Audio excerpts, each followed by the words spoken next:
Hello, I was typing a response to some students about how to approach academic articles when we're trying to read them, and they're kind of, it's not easy reading. So I started typing some instructions, but I wanted to just make a video. So this is me opening the file. I use Zotero as it's a software program that's free online that you can use to um, access your articles. And so like I have these in a medical sociology folder. So there's a lot of readings in here. Um, you can click them and then it opens basically like the same as a PDF, but I just find it a little bit easier than whatever other programs people use, whether that's Preview or something else, to view a PDF. But here's an article from last week, actually. It's the retrospective on fundamental cause theory. And the way I approach an article is these things at the top are really important.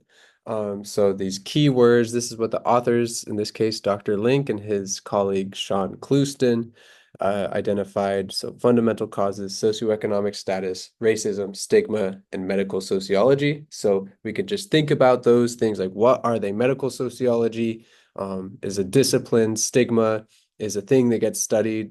Same with racism, socioeconomic status, and fundamental causes.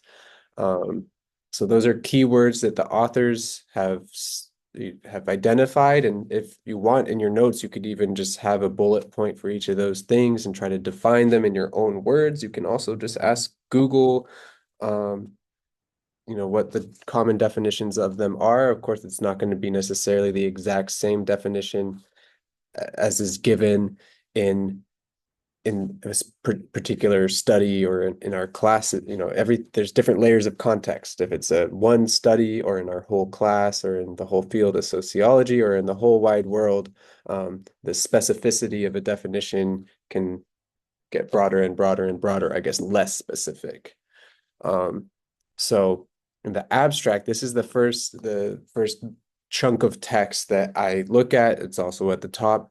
And to read this article, let's read the abstract together really quickly. Fundamental cause theory, FCT, so there's an abbreviation for it now, was originally proposed to explain how socioeconomic inequalities in health emerged and persisted over time.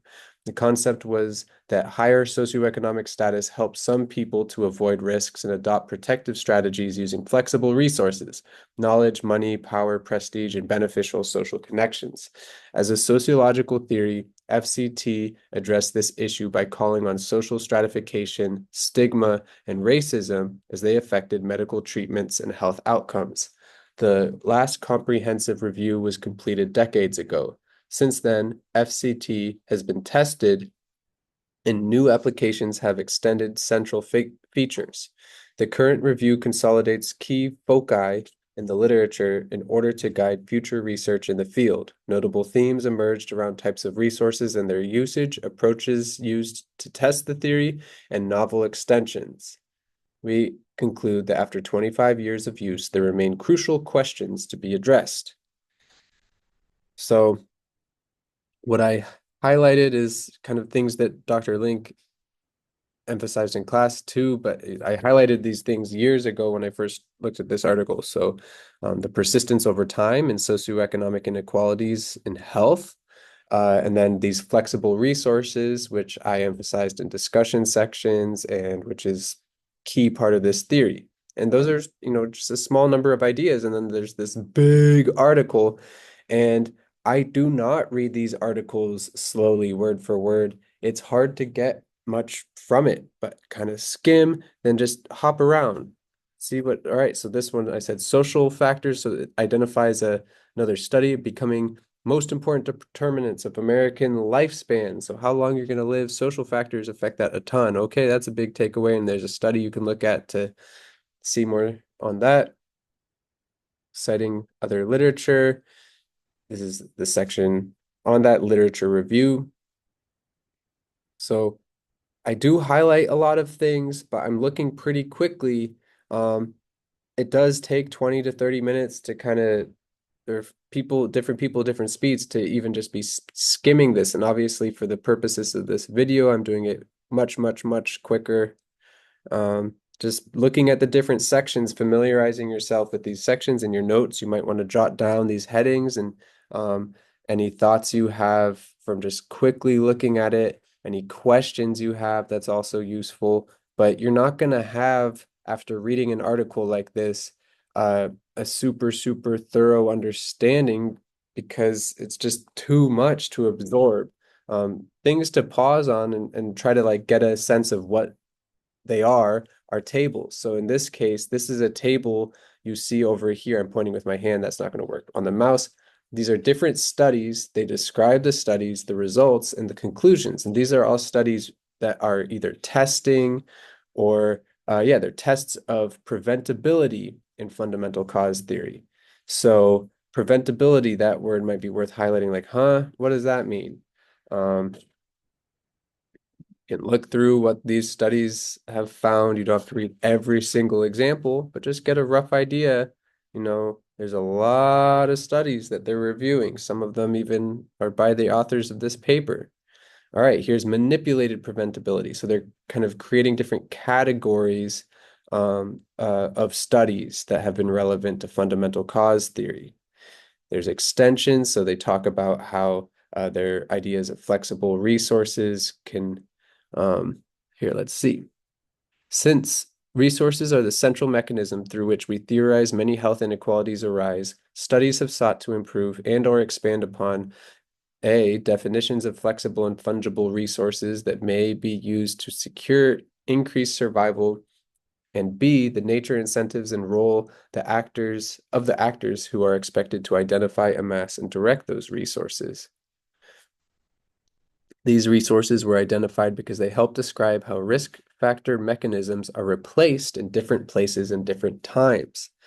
So whether it's high blood pressure and heart disease, the risk factor and then the disease, or smoking and lung cancer, the risk factor and the disease, there's all these different things that replace in different places and different times, different risk factors, different diseases, but the end result, certain people of different socioeconomic status having different spans, that pattern persists. That's what this theory is all about.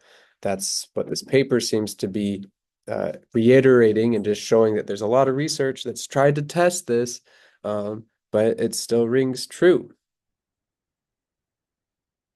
About different kinds of, so they're describing some of these different types of papers, but again, just kind of swimming through it, not reading it slowly because it's a long technical article and you can highlight different parts, come with questions for class and discussion. We can unpack different parts. These different headings, though, could each be something you talk about for a minute or two if you were to give a presentation explaining this paper. Um, And then they talk about so there's a whole separate paper by Bruce Link on stigma, how to define it, and then another paper on stigma as a fundamental cause. And they're Phelan and Link work together on this.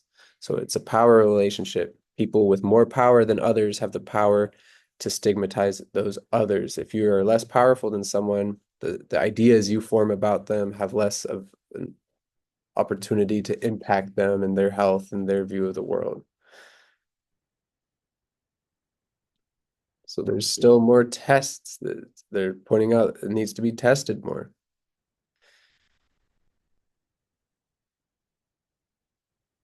This is in terms of sexuality, sexual minorities, and as stigmatized group, health effects from their stigmatization.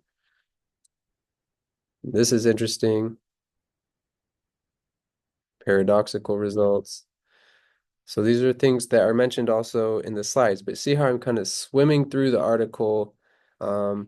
It's a bit more like walking through an aisle and just kind of getting a sense of, oh yeah, these things are on the different shelves instead of like looking at the nutrition facts of every single item in the aisle because you'd spend your whole day in the grocery store if that's what you were doing. And then the last part that's really important is the conclusion here, and see what statement the authors themselves, make to summarize their article.